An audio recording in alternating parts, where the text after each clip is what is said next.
મોટા વરાછામાં 31મી ઉજવણીની રાત્રે જ ત્રાટકેલા તસ્કરોએ એક સાથે 11 દુકાનોના તાળા તોડી રૂપિયા 30,000ની રોકડની ચોરી કરી હોવાનો બનાવ અમરોલી પોલીસ મથકે નોંધાતા પોલીસ દોડતી થઈ ગઈ હતી।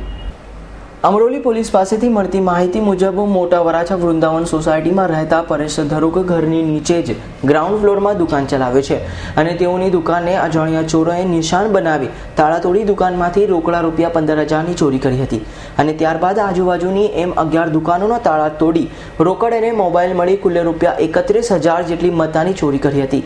બનાવ અંગેની જાણ સવાર થતાં તાત્કાલિક બનાવ અંગે અમરોલી પોલીસ મથકે ફરિયાદ નોંધાવાઈ હતી। આપનું નામ?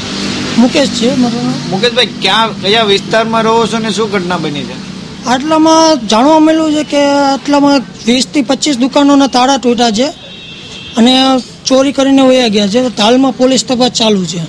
કઈ દુકાનમાં કેટલી ચોરી થઈ છે અંદાજે? અને તમારી દુકાનમાં પણ કેટલી ચોરી થઈ છે? મારી દુકાનમાં અંદાજે 4 થી 5,000 નું ચોરી થઈ છે અને આજુબાજુ કે 25 થી 30,000 જે ચોરી થઈ છે।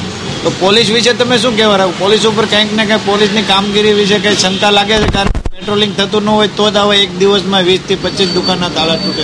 એ તો ખ્યાલ ન હોય, કેમ કે આ દુકાનનો ટાઈમ પૂરો થાય એટલે અમારે બંધ કરી દેવાનું હોય। બાકીનું જે આ કામગીરી છે એ પોલીસવાળાની જવાબદારી છે। પોલીસવાળા પેટ્રોલિંગ કરે છે નાઇટમાં? એ નાઇટમાં એ તો 9 વાગ્યા પછી તો ખબર નથી કે 9 વાગ્યા લગી દુકાન ખુલ્લી હોય છે। ત્યારે હાલ તો અમરોલી પોલીસે એક સાથે 11 જેટલી દુકાનોને નિશાન બનાવી હાથફેરો કરનાર રીઢાઓને ઝડપી પાડવા ચક્રો ગતિમાન કર્યા છે। Bureau report S9 news, Surat.